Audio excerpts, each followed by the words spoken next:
தரணி வாழ் தமிழர்களின் இதய ஒலி தமிழன் 24.com. மத்திய கிழக்கு விரியும் அமெரிக்காவின் முக்கிய படைப்பிரிவு, தரைவழி போருக்கு வாய்ப்பு. ஈரானின் முக்கிய புள்ளிகளின் தலைகளுக்கு அமெரிக்கா அறிவித்த பெரும் தொகை பரிசு. அதிகரிக்கும் விமான பயண சீட்டு விலைகள், வெளியாகியுள்ள தகவல். காதலியை சந்திக்க சென்ற இளைஞர் உயிரிழப்பு, ஆரம்பகட்ட விசாரணையில் வெளியான அதிர்ச்சி காரணம்.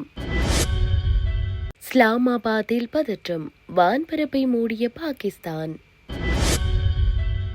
கடும் வெப்பத்துடன் பாடசாலை விளையாட்டு போட்டிகள், அவதானத்துடன் இருக்குமாறு அறிவுறுத்தல்.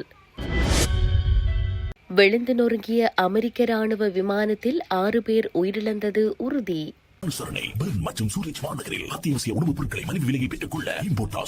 தொடர்பென விரிவான செய்திகள்.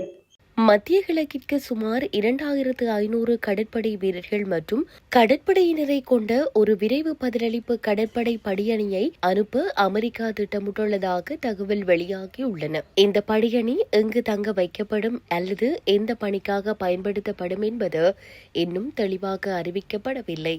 இருப்பினும் இதுபோன்ற படியணிகள் பொதுவாக பெரிய அளவிலான மக்களை பாதுகாப்பாக வெளியேற்றும் நடவடிக்கைகள் மற்றும் கடலில் இருந்து கரைக்கு சென்று தாக்குதல் நடத்தும் நடவடிக்கைகள் போன்ற பணிகளில் பயன்படுத்தப்படுகின்றன. மேலும் இந்த படியணியில் தரைவழி போர்த்திறன் கொண்ட பிரிவு, வான்படை ஆதரவு பிரிவு உள்ளிட்ட பல வகை போர்த்திறன் கொண்ட அணிகள் இடம்பெறும் என்றும் சில அணிகள் சிறப்பு ரகசிய நடவடிக்கைகளுக்கும் பயிற்சி பெற்றிருக்கின்றதாகவும் கூறப்படுகிறது.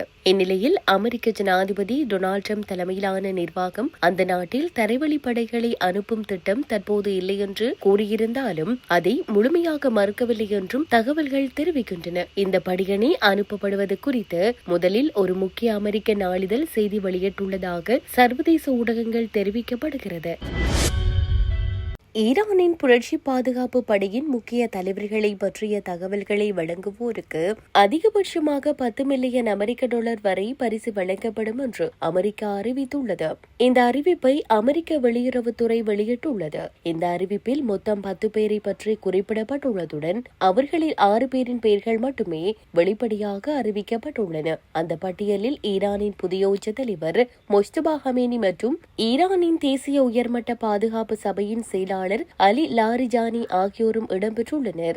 லாரிஜானி நேற்று தெஹ்ரான் நகர மையத்தில் நடைபெற்ற அரசுக்கு ஆதரவான பொதுக்கூட்டத்தில் கலந்து கொண்ட போது எடுத்த புகைப்படங்களும் வெளியாகியுள்ளன. இவர்கள் ஈரானின் புரட்சி காவல் படையின் பல்வேறு பிரிவுகளை கட்டுப்படுத்தி வழிநடத்தும் முக்கிய தலைவர்கள் என்று அமெரிக்கா தெரிவித்துள்ளது. மத்திய கிழக்கில் அதிகரித்து வரும் பதற்றங்களை தொடர்ந்து ஜெட் எரிபொருள் விலைகள் அதிகரித்து வருவதால் உலகெங்கிலும் உள்ள விமான நிறுவனங்கள் டிக்கெட் விலைகளை உயர்த்தி எரிபொருள் கூடுதல் கட்டணங்களை அறிமுகப்படுத்துகின்றன. பிராந்தியத்தில் நடந்து வரும் மோதலுடன் தொடர்புடைய எண்ணெய் விலைகளின் அதிகரிப்பு விமான எரிபொருள் செலவுகளை கணிசமாக அதிகரித்துள்ளது. இது விமான நிறுவனங்களின் மிகப்பெரிய இயக்க செலவுகளில் ஒன்றாகும். இந்தியாவின் ஏர் இந்தியா மற்றும் இண்டிகோ உள்நாட்டு மற்றும் சர்வதேச விமானங்களில் எரிபொருள் கூடுதல் கட்டணங்களை அறிமுகப்படுத்தியுள்ளன. அதே நேரத்தில் ஆசியா மற்றும் ஐரோப்பா முழுவதும் உள்ள பிற விமான நிறுவனங்கள் கட்டணங்கள் மற்றும் செயற்பாட்டு செலவுகளை மதிப்பாய்வு செய்து வருகின்றன. விமானத்துறை கண்காணிப்பாளர்களின் கூற்றுப்படி புவிசார் அரசியல் பதற்றங்கள் எரிசக்தி சந்தைகளை சீர்குலைப்பதால் பிராந்தியத்தில் ஜெட் எரிபொருள் விலைகள் சமீபத்திய வாரங்களில் கடுமையாக உயர்ந்துள்ளன. இதற்கிடையில் இலங்கையிலும் விமான கட்டணங்கள் அதிகரிக்க வாய்ப்புள்ளதாக தெரிவிக்கப்படுகிறது. விமான எரிபொருள் விலைகள் தொடர்ந்து உயர்ந்தால் டிக்கெட் விலைகளும் அதிகரிக்க வாய்ப்புள்ளது என்று சிவில் விமான போக்குவரத்து அமைச்சகத்தின் செய்தி தொடர்பாளர் தெரிவித்திருந்தமை குறிப்பிடத்தக்கது. இந்தியாவின் உத்தரப்பிரதேச மாநிலத்தில் உள்ள புலிஸ்தர் மாவட்டத்தில் இளைஞர் ஒருவர் சந்தேகத்திற்கிடமான சூழ்நிலையில் உயிரிழந்த சம்பவம் குறித்து போலீசார் விசாரணை நடத்தி வருகின்றனர். 34 வயதான வினோத்குமார் என்ற நபர் தனது காதலியை சந்திக்க புலிஸ்தர் பகுதிக்கு சென்றிருந்ததாக தெரிவிக்கப்படுகிறது. ஆரம்பகட்ட விசாரணைகளின்படி காதலியை பார்க்க சென்ற இளைஞர் மருத்துவ ஆலோசனையின்றி பாலியல் செயற்பாடுகளை அதிகரிக்க அதிகளவில் சில மாத்திரைகளை உட்கொண்டிருக்கலாம் என சந்தேகிக்க தெரிவிக்கப்படுகிறது. அதன் பின்னர் அவர் உடல்நிலை திடீரென மோசமடைந்த நிலையில் அந்த பெண் அவரை மாவட்ட மருத்துவமனைக்கு கொண்டு சென்றதாக கூறப்படுகிறது. ஆனால் மருத்துவமனை நிர்வாகம் போலீசாருக்கு தகவல் வழங்கிய போது அந்த பெண் அங்கிருந்து சென்றதாக அதிகாரிகள் தெரிவித்துள்ளனர். விசாரணையில் வினோத்குமார் முதலில் அந்த பெண்ணுடன் ஒரு விடுதிக்கு சென்றதும் பின்னர் ஒரு பூங்காவிற்கு சென்றதும் தெரிய வந்துள்ளதாக கூறப்படுகிறது. அங்கிருந்த போது அவரின் உடல்நிலை திடீரென பாதிக்கப்பட்டிருக்கலாம் என போலீசார் சந்தேகிக்கின்றனர். வினோத்குமாரின் உடல் தற்போது பிரேத பரிசோதனைக்காக அனுப்பப்பட்டுள்ளதாகவும் அந்த அறிக்கை கிடைத்த பின்னரே மரணத்திற்கான துல்லிய காரணம் உறுதிப்படுத்தப்படும் எனவும் தெரிவிக்கப்பட்டுள்ளது. இந்த சம்பவம் தொடர்பாக போலீசார் வழக்கு பதிவு செய்து விசாரணை மேற்கொண்டு வருவதுடன் மருத்துவமனைக்கு அவரை கொண்டு வந்ததாக கூறப்படும் பெண்ணை அடையாளம் காணும் முயற்சி நடைபெற்று வருகிறது. பாகிஸ்தான் தலைநகர் இஸ்லாமாபாத் வான்பரப்பில் ட்ரோன்கள் ஊடுருவியதாக தகவல் வெளியாகியதை தொடர்ந்து இஸ்லாமாபாத் சர்வதேச விமான நிலையம் வெள்ளிக்கிழமை தற்காலிகமாக மூடப்பட்டுள்ளது. தலிபான் அமைப்பினரால் ட்ரோன் தாக்குதல் நடைபெறக்கூடும் என்ற அச்சுறுத்தலின் பின்னணியில் இந்த நடவடிக்கை எடுக்கப்பட்டதாக வெளிநாட்டு ஊடகங்கள் தெரிவித்துள்ளன. இதனால் பாதுகாப்பு நடவடிக்கைகள் கடுமைப்படுத்தப்பட்டுள்ளதுடன் விமான போக்குவரத்து தற்காலிகமாக நிறுத்தப்பட்டுள்ளதாகவும் கூறப்படுகிறது.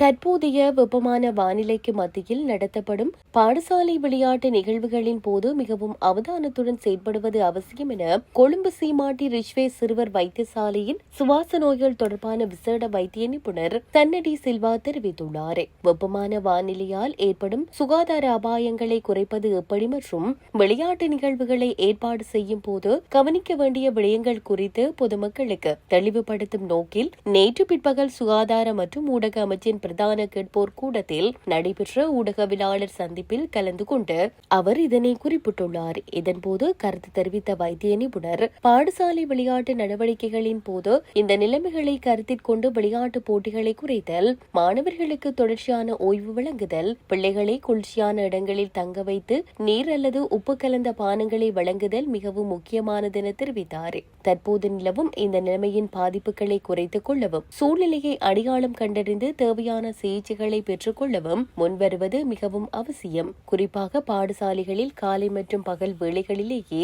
விளையாட்டு போட்டிகள் நடத்தப்படுகின்றன. கடும் வெயில் நிலவும் காலை 10 மணி முதல் பிற்பகல் 1 மணி வரையான காலப்பகுதியில் இவ்வாறான செயற்பாடுகளை முடிந்தவரை குறைத்துக் கொள்வதும் பிள்ளைகளுக்கு அடிக்கடி ஓய்வு வழங்குவதும் முக்கியமானதாகும். பிள்ளைகள் தொடர்ச்சியாக விளையாட விரும்புவார்கள், ஆனால் அதனை ஒருபோதும் அனுமதிக்க கூடாது.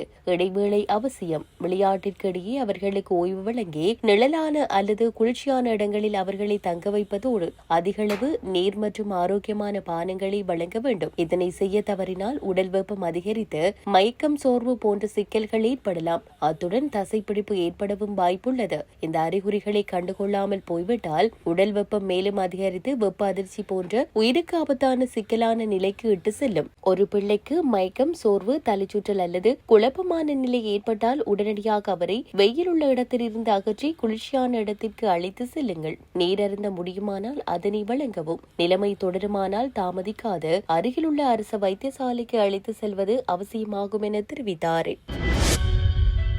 ஈராக்கில் அமெரிக்க ராணுவத்தின் எரிபொருள் நிரப்பு விமானம் விபத்துக்குள்ளானதில் அதிலிருந்த 6 பணியாளர்கள் உயிரிழந்துள்ளதாக அமெரிக்க ராணுவத்தின் மத்திய கட்டளையகம் தெரிவித்துள்ளது. KC-135 விமானம் விழுந்து நொறுங்கியதில் எதிரிகளின் தாக்குதலோ அல்லது தவறுதலான நட்பு நாடுகளின் தாக்குதலோ காரணமல்ல என்றும் அமெரிக்கா கூறியது. முன்னதாக விமானத்திலிருந்த 6 பேரில் 4 பேர் உயிரிழந்ததாக அமெரிக்கா கூறியிருந்த நிலையில் தற்போது மேலும் 2 இறந்ததை உறுதிப்படுத்தியுள்ளது.